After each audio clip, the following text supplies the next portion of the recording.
there, welcome back and welcome if this is your first time to Vegas Maniac Design Studios. Boy, that's a mouthful. Today is a mouthful. I've got a lot going on here, and what happens when I get all these ideas going crazy in my head, they kind of all puke out into one big mess. I know that's a horrible analogy, but um, I've been watching some videos. Okay, one was Lisa Marvin's Watercolor Bloom video from about 10 months ago, according to YouTube. I don't know the date of it, but you can look it up on her channel. So she used an all interference, almost kind of a ring pour faux pillow over tricorn black. And so oh my goodness, I'm just gonna go for it. I'm just gonna go for it and explain what I'm doing and add details as I go. So, like, I've got 5 different ideas all mixed into one little 12-inch round canvas.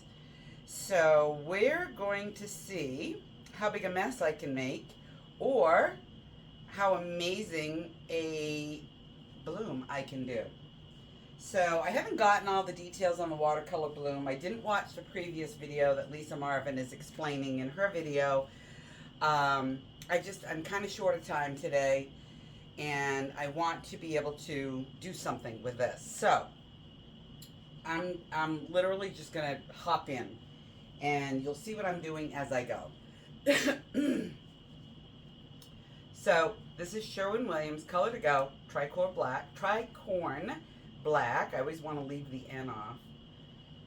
And so in her video, hers was really thick. I mean, I've never gotten a Sherwin-Williams paint as thick as her Tricorn Black was.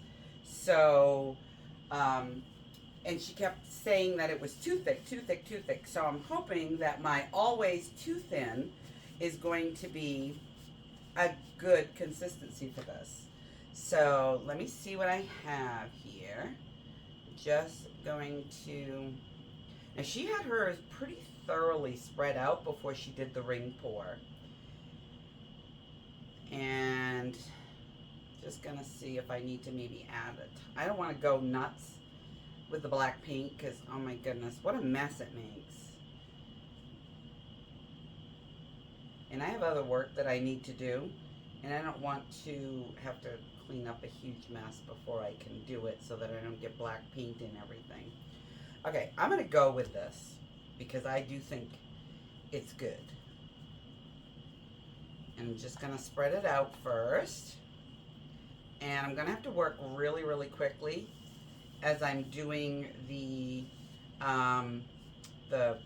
filling the cup. They're all going to be interference pigments. And I'm just going to sort of layer them gently in the cup so that they stay pretty separated. I don't want them to percolate all together. And I did take the extra step of wrapping my spinner with press and seal, just so, because I'm going to need to use this again, and I want to be able to just peel it right off and not have the huge mess. So there's that part. And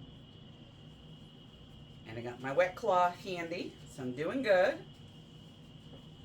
I think I have everything all together. I spent a good half an hour making sure my paint consistencies were good, that I had everything, all the colors that I needed.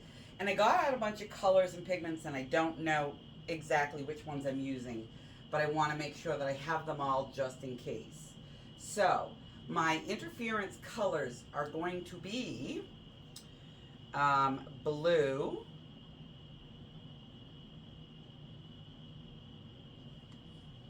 and I need to use these up because they are drying out in these cups. And then I'm doing the green on top of the blue so that I get that teal blend. And if I have to add more, I will. Then I'm going with yellow, or gold, if you will.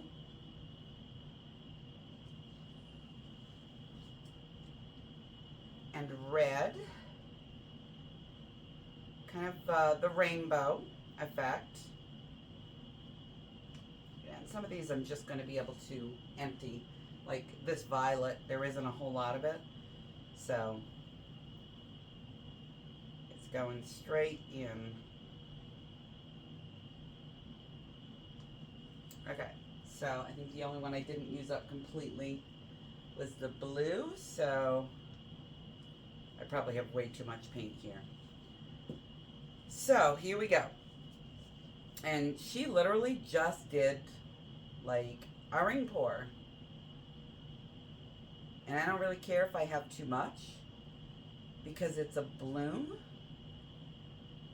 And I'm doing, technically I'm doing a bloom on bloom paints and not a pillow.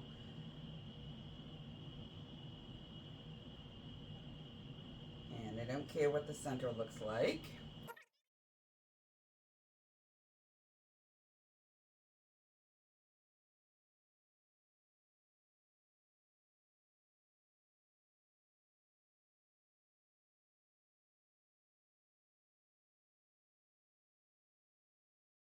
I have got, and I'm putting this on the bottom. This is Amsterdam ultramarine blue with a little bit of Prussian blue to darken it. And I'm just doing kind of low in the field here. And then I'm doing my Pearl-Ex Duo blue-green on top of that. I got to be careful not to go nuts with color here.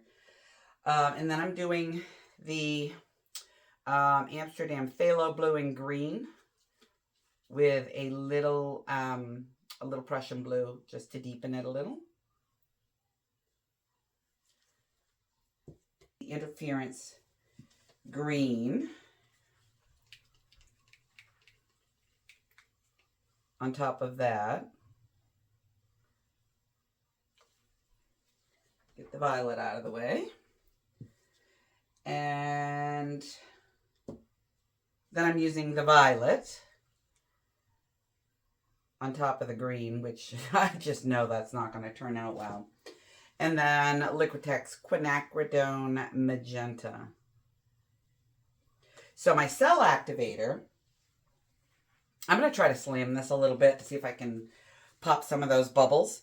But the cell activator is kind of a special recipe here. And I say that because I haven't really done it before. So this is Amsterdam Silver with Australian Floetrol. And I added Pearl-Ex Macro Pearl. Is it Macro Pearl or which one is it? Yep, Macro Pearl. And I wet the pigment in the Aussie Floetrol, and then I added my paint, and then I added more Floetrol to get to consistency. So this should be interesting as to whether it even works as a cell activator. So let me just give this a, I should have slammed it before.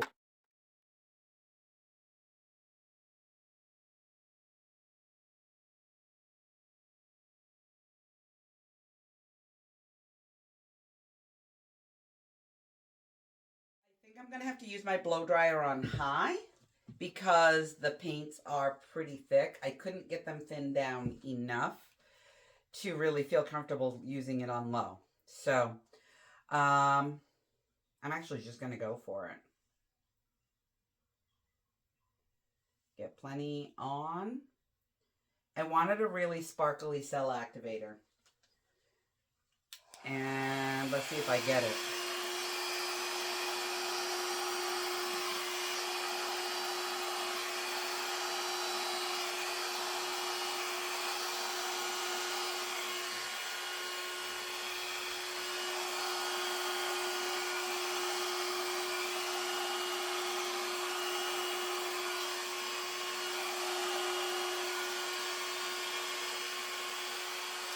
That's actually super pretty.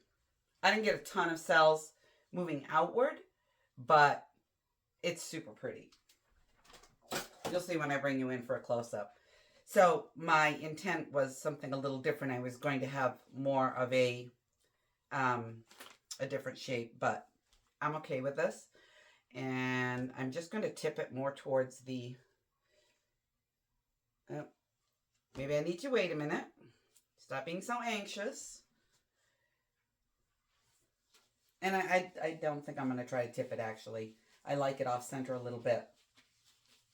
Wow, mad cells and incredible colors.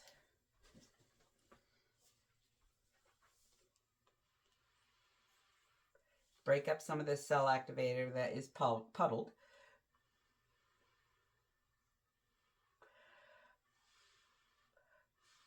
And it is absolutely sparkly.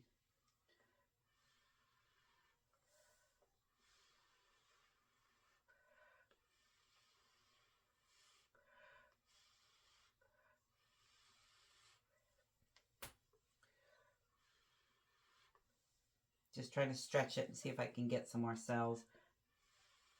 If I don't, I'm okay with it because it is so sparkly. And what happens with pearl paints over black, as you know, when you spin them or tilt them, they stretch out and it doesn't look good. All right, I'm just going to spin this. I'm going to go ahead and just do it.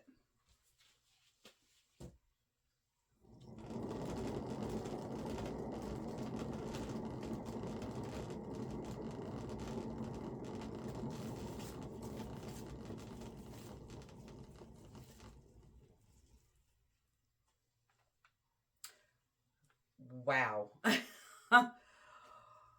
Oh, wow.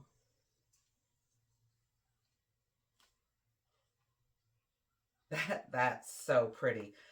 This is not what I was thinking was going to happen, but I am so pleasantly surprised.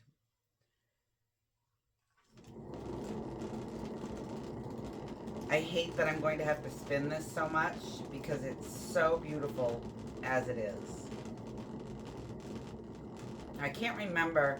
A lot of really teeny tiny cells, and I can't remember if that's because the paint is so thick or if it's because the cell activator is too thin.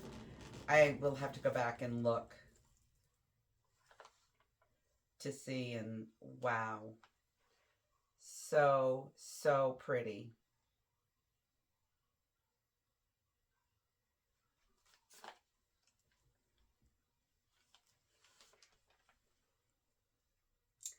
I don't know.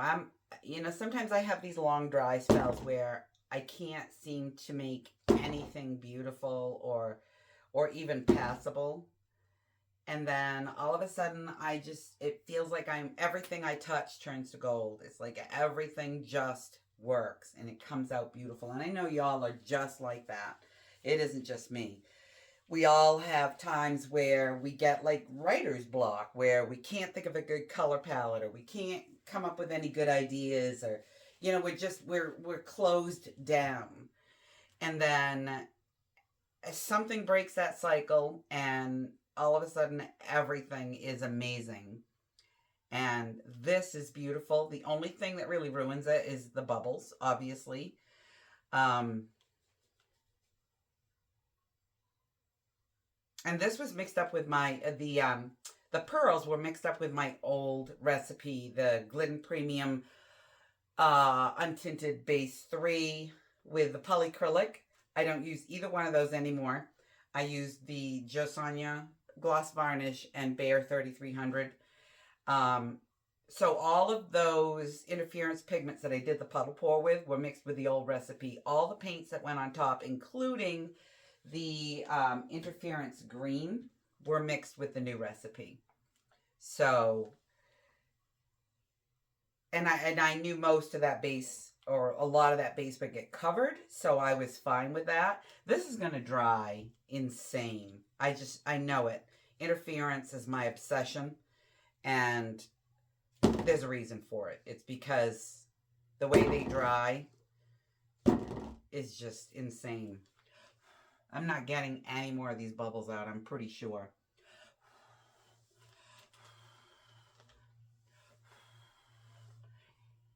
They're not horrible. I mean, there's a lot of them, but I'm not, it is what it is.